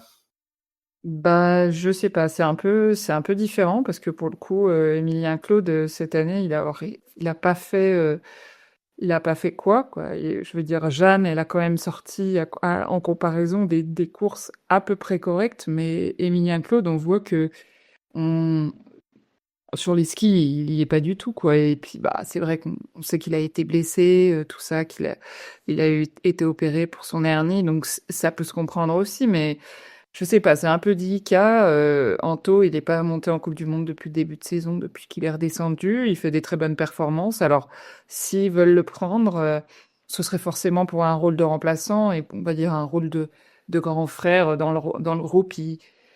Il serait super, forcément, parce que voilà, ils le connaissent tous. Ça dépend de la politique des coachs, quoi. Est-ce qu'on prend un sixième homme pour accompagner l'équipe et puis dans ce cas-là, il remonterait à Nové Mesto sans qu'on l'ait vu de nouveau courir sur la Coupe du Monde. Soit on garde Emilien en tant que remplaçant en se disant bah il va quand même prendre de l'expérience en étant au jeu en tant que remplaçant. Et puis voilà quoi. C'est un peu c'est moins évident, je trouve que ça se discute quoi. Par rapport à Jeanne et Paula. On verra bien, mais c'est vrai que la question peut se poser, ouais, pour Emilien Claude qui, oui, aussi était malade, hein, au début de saison, donc il a un peu cumulé les soucis de santé. Mais c'est vrai qu'avec un Antonin Guigona qui ne lâche rien derrière, Et puis qui a de l'expérience à valoriser, quoi, sur ce que n'a pas Paula par rapport à Jeanne, quoi. Ça se tient. Alors que là, Anto face à Emilien, il y a, il y a une expérience à valoriser euh, différente, quoi. ouais, il a un rôle aussi, oui, de papa dans l'équipe, en tout cas, de gars expérimenté qui pourrait être intéressant pour le groupe et pour les jeunes Milan Cortina aussi. Bon, après, c'est pas mal de choses qui rentrent en compte pour cette sixième place qui, normalement, ne devrait pas voir ce biathlète évoluer sur les Jeux Olympiques, hein, mis à part Oui, bien sûr. maladie. Mais sinon, on sait que bon, cette sixième place, c'est pas le rôle qu'aurait espéré ce biathlète-là en début de saison. Bien, maintenant on va passer à la planète biathlon. On va commencer par une petite opposition, si vous le voulez bien. On a un peu parlé de Samuelsson. Est-ce que vous êtes plus surpris par la saison très régulière du Suédois ou par la saison en retrait de l'Américain Camber Wright, qui, alors, sur ce week-end à Repolling, a terminé 56e du sprint et 27e de la poursuite. Il faut être général sur lui, hein. Il est 13e au classement général avec 312 points et sa meilleure perf, c'est une 6e place à Östersund. Ben, oui, moi j'en parlais. Samuelson, voilà, il parle du dossard jaune, il était un peu il se mettait en opposition avec Johannes Bö comme étant son principal concurrent. Il avait toujours des discours très offensifs et cette année, il m'impressionne parce qu'il tient en fait. Il est régulier, il fait des podiums, il est bon sur les relais, il est quasiment tout le temps bon en fait. Alors qu'avant, il avait beaucoup plus de trous d'air. Voilà, c'était plus Mmh. inconstant et donc Il n'arrivait pas à sortir du je bois. suis voilà. Il trouvait pas Et la sortie, là, quoi. Il n'y avait pas assez de mousse au pied il des est arbres, en bien fait. sorti, Mmh. mais c'est ça, il est en plein milieu de la forêt et il chasse Ouais. le gros gibier cette Mmh. année. Ouais. Ouais. Bah, alors les gros gilets, il y en avait un avant, c'était Beu, hein, mais mais ouais, c'est vrai que Jacomel est aussi est pas plus mal pas mal dans ce genre-là aussi. Aurélie? Tu suis aussi Euh, Jérémy? Pareil, parce que je trouve qu'il fait vraiment une belle saison. Je crois qu'il est quasiment pas sorti du top 10, il me semble. J'ai un peu les mêmes arguments que Jérém. Après, moi, j'étais content de le voir gagner ce week-end parce que bah, déjà, je trouve que c'est toujours bien d'avoir de l'adversité sur la piste. Et donc là, on a Eric, on a Giacomel, on a Darley, on a Botten quand il reviendra. Enfin, on verra son état de forme. Donc là, il y a quand même un bon petit groupe qui les 5 peuvent gagner à chaque course finalement. Donc ça, c'est déjà chouette. On est quand même habitué à des saisons où c'était toujours les mêmes qui gagnaient. Donc là, ça nous change et ça rend les courses intéressantes. Et puis ensuite, alors moi, la première, on se moque très souvent de CB. Après, c'est vrai qu'il donne un peu le bâton pour se faire battre, ou le bout de bois, ou la branche d'arbre, si tu veux rester dans la métaphore du bois. Mais c'est vrai que ça reste quand même un très très grand triathlète qui joue devant depuis maintenant plusieurs saisons. Donc ça fait plaisir de le voir aussi performer. En après-course sur la télé norvégienne, il était quand même content parce qu'il disait que maintenant il est papa aussi, CB, donc il disait que voilà, c'est quand même beaucoup de sacrifices dans la vie de famille, d'être loin de sa compagne, de sa fille, et donc de temps en temps, et qu'il y a beaucoup de Oui, mauvais moments. c'est vrai qu'on parle souvent des mamans, à juste titre Ouais, aussi, hein, forcément, hein. Mais forcément, les papas aussi, c'est aussi quelque chose de compliqué, hein, et on le voit. Et d'ailleurs, ce qui est ouais, très c'est belle dur. image, avec Dalé, sa famille était Oui, présente ouais, son fils, et Youn. Trop mignon. Mm. Son fils, mais CB, ouais, donc il disait que voilà, il y a beaucoup de mauvais moments, il y a beaucoup de mauvais week-ends, et que quand tu as un bon week-end, ça te rappelle pourquoi tu fais ça aussi. C'est pour, voilà, le sacrifice est un peu moins faut le mettre lourd. en avant ça, hein, les sacrifices des athlètes aussi, on reste sur 4 mois, mais c'est aussi, pendant la préparation, ils partent énormément hors, de chez eux, hein, beaucoup de Mm, stages à l'étranger, et quand tu as un enfant qui grandit, qui est tout petit, tu as envie de le voir grandir justement, ouais. C'est même un sacrifice familial global parce que c'est un sacrifice pour le compagnon ou la compagne aussi qui se retrouve seul parent pendant une bonne partie de l'année. Tout ça, ça demande une logistique, qui est plus compliquée qu'un job lambda, on va dire. mmh, et justement, c'est la raison pour laquelle Johannes Beu a pris sa retraite, hein, clairement, c'était à cause de ça, hein, et d'ailleurs, ça fait 1 an jour pour jour, le 18 janvier, pardon, que Johannes Beu avait, annoncé sa retraite à RuPaul devant les médias. Oui, avec Émilien je sais pas si vous vous souvenez, où il voulait abandonner la course même. Et Émilien qui l'avait Oui. relancé. Ouais. On n'abandonne pas quand on porte le maillot jaune. C'était un beau moment de biathlon, ça, il y a 1 an. Ouais, ouais, ouais.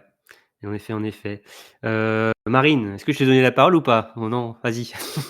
Bref, moi je vais parler de Campbell. Campbell qui, bah voilà, 13e du général, c'est pas non plus la catastrophe, mais c'est vrai que je l'attendais plus haut que ça cette saison. En tout cas, j'attendais à ce qu'il monte sur le podium. Et si on regarde ses statistiques, finalement, il n'y a rien de catastrophique. Il est à un peu plus de 86% euh, au tir.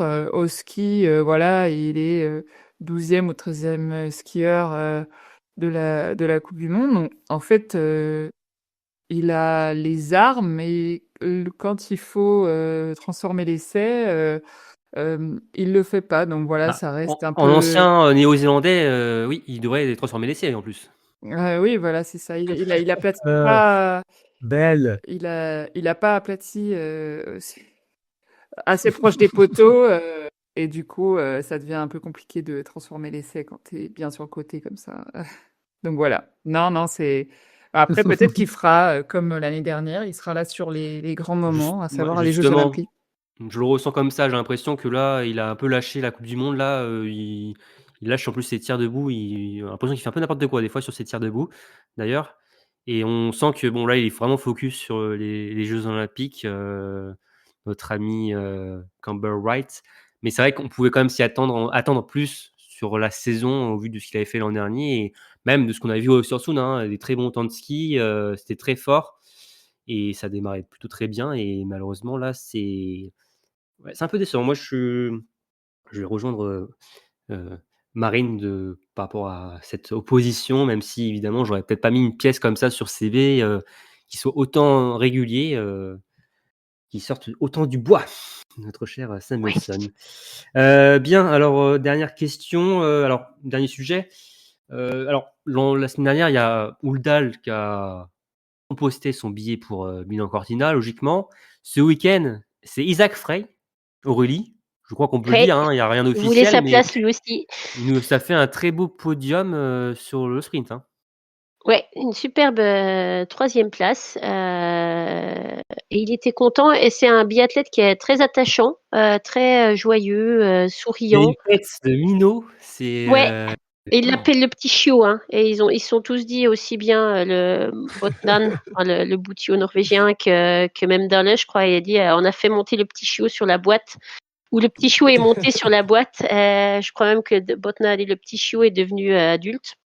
Donc c'est, mais il est très, oui, il a une petite tête toute jeune de minot. C'est un petit peu le survivant de l'équipe. Hein, Bah ouais, j'allais en venir. Hein. C'est comme un destin ouais, incroyable. Alors, il était à Östersund, ça n'a pas forcément très bien marché. Il devait redescendre en début Cup, mais Sorum, non, alors je sais plus c'est qui, mais en tout cas, peut-être Sorum, ouais, malade, pas en forme, forfait, ouais, donc problème il de va hors dos, je crois. Filzen. Ouais. Puis hors Filzen, ça marche pas totalement pour Isaac Frey, donc il devait aller encore en début Cup, mais Ouldal, forfait, donc il va au Grand Mornan, Isaac Frey. Et il devait pas être Oberhof, il devait être en IBU Cup en début d'année, mais avec le décès de Bakken, malheureusement, donc Frey est remonté sur la Coupe du Monde. Et là, bon, par contre, il marque plus les esprits et on sent plus en forme. Et donc, il va aller sur les Jeux Olympiques. C'est vrai que c'est une saison assez particulière pour le Norvégien. Ouais, très curieuse. Alors, je sais pas si on peut dire qu'il a eu de la chance, que quelque part, si, il a eu de la chance. Il y a eu des forfaits chaque étape où il devait finalement pas être là. Mais c'est bien qu'il ait montré ce qu'il pouvait faire aussi ce week-end-là avec un beau sprint. Et puis même la poursuite était pas mauvaise. Je crois qu'il finit dans le top 10. Donc je pense que voilà, après, ce qu'il fera aux Jeux Olympiques, on verra. Mais en attendant, il a plus de podiums que Sturla. Je tiens à le noter. Donc ouais, à mon avis, il vient de forcément, je pense, valider son ticket olympique. Ouais, talent brut, Frey, qui a remporté le Général IBU Cup l'an Ouais. dernier, 22 ans. On sent que c'est quand même un biathlète qui est déjà complet. Un peu comme finalement Eric Perrault, il suffit juste maintenant de progresser, d'élever le niveau un peu dans tous les secteurs et On n'a c'est pas fini de le voir. on n'a pas fini de le voir. D'ailleurs, moi, j'ai une déception déjà en début de saison justement parce que j'attendais un peu plus, mais là, en tout cas, il est vraiment intéressant du côté de la Bavière. Et Aurélie, je vais te laisser la parole. Par contre, tu parlais de ce tour-là, Homlegrid. Ce tour-là, complicado là. C'est bof, hein. C'est bof, hein. Ouais, c'est bof par rapport à. Je pense que lui-même est très déçu. Après, bon, lui, il avait validé son ticket olympique depuis un moment. De part que voilà, ça reste quand même ce tour-là. Puis c'était pas non plus mauvais ce qu'il faisait jusqu'à maintenant. C'était pas comme Ingrid, on va dire. Il restait assez placé, mais il restait pas placé au niveau qu'il pouvait attendre ou qu'on pouvait attendre. Maintenant, donc il ira aux Jeux Olympiques, mais par contre, il n'a pas de place garantie sur aucune course en fait, parce que il semblerait que la règle, c'est quand même de faire des podiums. Le sélectionneur l'a dit, qu'il y avait quand même une grosse pression sur ce tour-là, du fait que tous les autres de l'équipe sont montés sur la boîte, sauf lui.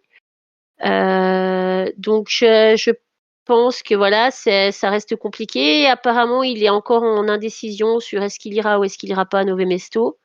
Il allait réfléchir. Il lui disait aux dernières nouvelles que c'était du 50-50 pour aller à Nové Mesto, pour se garantir une place sur une course, quoi. Donc on verra. Ça reste incertain. Donc je pense qu'il met en indélicatesse un petit peu tout le staff parce que c'est compliqué. Ça reste un grand nom du biathlon de l'équipe norvégienne. Et de l'amener à Milano Cortina pour le faire laisser sur le banc, je ne sais pas si c'est compliqué, quoi. C'est C'est fou délicat. quand même de se dire que c'est le seul Norvégien qui a pas de podium, quoi. Ouais, il a raté une étape, mais même sans ça, il a pas de podium. Après, il a pas des courses kata, mais il est pas monté senior. sur la boîte. Ouais, il est pas saignant, il est pas agressif. Ouais. Donc je rappelle, 7e du sprint, 11e de la poursuite sur la home grid, avec une seule faute sur la poursuite. Donc oui, clairement, il en manque sous les spatules du Norvégien qui Et est il un a peu beaucoup reculé, dans. Mm. parce qu'il sortait du dernier tir, il sortait pas mal placé. En fait, il a beaucoup reculé sur le dernier tour. Il s'est fait croquer par Giacomel assez rapidement et après les autres sont Mm. passés devant lui, Ponsiuma, Fabien Claude. C'est dans le doute, le numéro 1 mondial sortant, Mm. mais qui mise sa saison désormais que sur les Jeux Olympiques. Il a plus que ça à jouer. 9e du général. Il a plus de 300 points de Giacomel, donc forcément les carottes sont déjà cuites pour lui pour remporter un deuxième gros globe de cristal. Lui qui espérait garder cette place de numéro 1 mondial, il l'avait annoncé. Ah bah oui, il disait que le Donc, trône était pour lui maintenant. Maintenant qu'Yoannis était plus là, c'était le trône du maître du biathlon masculin, c'était le sien. Ouais. Ben, il a fait une CB en fait. Il a perdu au jeu des trônes. Il a perdu au jeu des trônes, ouais. Oui, il s'est avancé un peu vite. C'est un peu Game of Thrones dans cette C'est ça. équipe norvégienne. Ouais. Il y a 6 royaumes, mais d'ailleurs je suis en train de regarder Game of Thrones en ce moment, donc j'ai même pas Ouais, t'es jamais bien dans le regardé. mood. Là, je suis dans le mood, ouais. Ouais. Après, c'est assez sanglant, donc j'espère pas non plus que les Vikings vont s'y mettre aussi de leur côté. Non, on a eu assez de décès cette saison chez les biathlètes. C'est vrai. Bon, pour finir, performance et contre-performance. Aurélie, tiens, je te laisse la main. Moi, je reste sur le petit Frey. Parce que voilà, je pense que lui il avait une grosse pression aussi, et puis sa belle 3e place du sprint et sa 9 ou 10e place de la poursuite, ça reste réjouissant. Et puis vraiment il a l'air vraiment sympa, quoi. Donc ça fait plaisir à voir. Et ma contre-perf, je viens un petit peu en miroir de ma contre-perf féminine, mais cette fois c'est chez les Suédois, parce que pour la même raison que les féminines, je pense qu'ils pouvaient espérer une meilleure place qu'une 4e place. Je vois pas trop sur le papier où ça a pêché. Alors j'entends bien que Néline et puis Victor Brandt, c'est pas non plus Ponzi et Samuelsson, mais quand Ouais, même mais ils ça ont fait reste leur des. boulot, ils ont fait leur travail. Ouais, voilà, c'est mais ça reste des ce qui bons était biathlètes pointé du quand même. doigt, justement, c'est plus le travail de Samuelsson au début de son relais qui n'a pas voulu travailler, qui s'est regardé avec Christiansen. Et ça a Et qui a joué perdu beaucoup de place, enfin qui a perdu du qui temps. a permis à Perrault de revenir, Ouais. notamment. Et donc je pense que voilà, il y avait mieux à espérer pour eux que la médaille en chocolat sur ce relais. Et c'était donc la première fois qu'on avait un nouveau podium sur le relais masculin, puisqu'avant on avait tout le temps la Norvège devant la France et la Suède. Là, c'est l'Allemagne qui L'Allemagne, est chez montée eux, sur c'est la bien. marche du podium chez eux. D'ailleurs, on n'a pas trop parlé des Allemands sur Bah, cette étape. Malheureusement, Bah, c'est encore une si, moi étape. je vais parler d'un Allemand. Comme ça, on en Eh ben parlera. vas-y, Marine. tu veux en parler Et en d'ailleurs, c'est bien ton top, je aussi. crois. Non, pas bien. Non, Ah, pas Ouais, pas en c'est ça. bien, ton flop. Non, c'est Vas-y. mon flop, enfin mon flop, ma contre-performance, c'est Justus Trello. Voilà, qui est un membre, on va dire, éminent de l'équipe d'Allemagne, est réputé pour son très bon tir. Et donc, sur le site de Ruhpolding, j'attendais autre chose que ça. Et il a fini 44e du sprint et 32e de la poursuite. Donc voilà, moi je trouve que pour un si bon tireur, c'est pas à la hauteur de ce qu'il aurait pu faire. Et ma performance, c'est notre ami Ponsi Luoma, voilà, qui monte sur le podium. Voilà, c'est comme si c'était ma grosse cote de cette année aux Jeux Olympiques. J'espère qu'il va continuer d'avoir une forme ascendante pour réaliser ma grosse cote. Je lui ai dit personnellement, donc voilà. Un avant-goût. Ouais. Et si je dois trouver un top pour les Allemands, ça va être David Zobel, qui fait quand même 9e du sprint et 15e de la poursuite. David Zobel qui, souvent entre le l'IBU Cup et la Coupe du Monde, qui est quand même sur la Coupe du Monde depuis quand même quelques temps, mais là qui signe quand même 2 belles performances devant son public. Jérémy? Alors, on en a parlé, moi j'ai mis Fabien Claude et sa magnifique poursuite. C'est lui qui a la meilleure remontée sur la poursuite. Et puis en contre-perf, Sturla. toujours pas sur le podium et en délicatesse pour sa sélection. Enfin, en tout cas, sa confirmation d'être bien sur les courses. Lui qui a pas de médaille olympique en individuel, hein, il me semble. Donc je pense il avait à cœur de briller. Donc voilà, contre-perf. Ok. Maintenant, on a terminé la Coupe du Monde. On va faire un point sur l'IBU Cup. Je le disais donc tout à l'heure, 5e étape du circuit B à Bresno-Horsby, le magnifique site. Donc il y avait au programme des relais mixtes, des sprints et des mass start 60. Ça commençait avec les relais. Relais mixtes revenus à l'Allemagne, devant l'équipe de France de Volia Galmas-Poulain, Sophie Chauveau, Gaëtan Paturel et Damien Levé. Le relais mixte simple a quant à lui été remporté par la Suède et les Bleus, la famille. Guigona a terminé 6e, Antonin et Gillon. Malheureusement, ils n'ont pas pu refaire le coup de Lenzide où ils avaient remporté ce relais mixte simple. Là, ce n'est qu'une 6e place pour la Fafa, la famille. Ensuite, le sprint dames, un très beau doublé pour les filles avec Paula Beauté première devant Gillon Guigona qui s'est bien rattrapé après le relais mixte simple. Elle avait tourné sur la course en relais. Donc deuxième Gillon, on retient aussi la 5e place de Sophie Chauveau. Chez les hommes, victoire de l'Italien Christophe Pircher. Chez les garçons, 2 top 10 avec 7e place de Gaëtan Paturel et la 9e du jeune Léo Carlier, très intéressant. Et donc c'est terminé donc samedi avec des Mastart 60 et là feu d'artifice pour les Françaises avec un quintuplé, excusez du peu, avec la première victoire sur le circuit B de Célia Enaf devant Paula Beauté, devant Sophie Chauveau, devant Amandine Mangin, devant Volia Galmas-Paulin. Donc un magnifique résultat d'ensemble pour les Françaises. Je n'oublie pas la 12e place de Gillon Guigona, autant la citer. Donc voilà pour cette course incroyable des Bleus. D'ailleurs, pour l'anecdote, les 2 premières grilles, en tout cas les 2 premières lignes de la Mastart étaient occupées par les Françaises.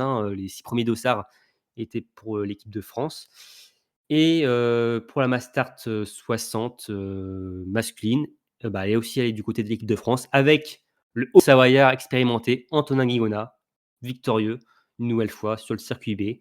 Et la 15e place aussi, je note, de Léo Carlier. Et un point pour le classement général du côté donc, du circuit B. Donc, chez les Françaises, pas de surprise.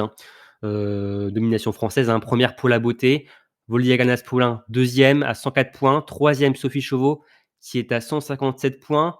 Il y a 6 Françaises dans le top 10. Bon, alors, normalement, on peut déjà s'assurer qu'une Française va remporter le général chez les dames. Donc, on aura 7 quotas, 7 places en début de saison prochaine et aussi un quota en plus en fin d'hiver en mars.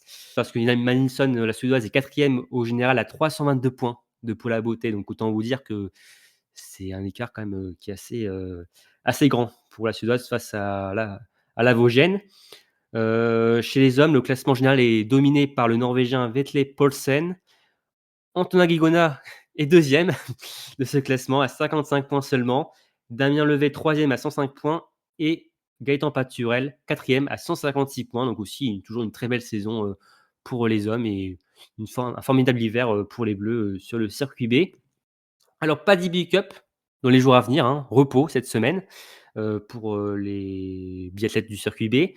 Prochain rendez-vous, les chemins d'Europe de Souchon en Norvège du 28 au 1er février. Donc on retrouvera sur cette course les déçus des Jeux, mais aussi peut-être certains qui vont se préparer en vue justement de la quinzaine olympique. Donc ce sera des chemins d'Europe assez intéressants à suivre, d'ailleurs qui seront directs sur la chaîne Équipe normalement. Donc de belles courses à prévoir. Ces derniers jours, il y a aussi eu la Junior Cup à Madonna en Lettonie. Alors vous pouvez retrouver les résultats sur notre site internet. Il n'y avait pas les Français au départ, comme aussi il n'y aura pas les Français au départ sur les chemins d'Europe junior d'Imatra en Finlande la semaine suivante, qui arrive. Également les résultats à suivre sur biathlonlive.com. Et ce week-end, il y avait la Coupe de France à Méribel.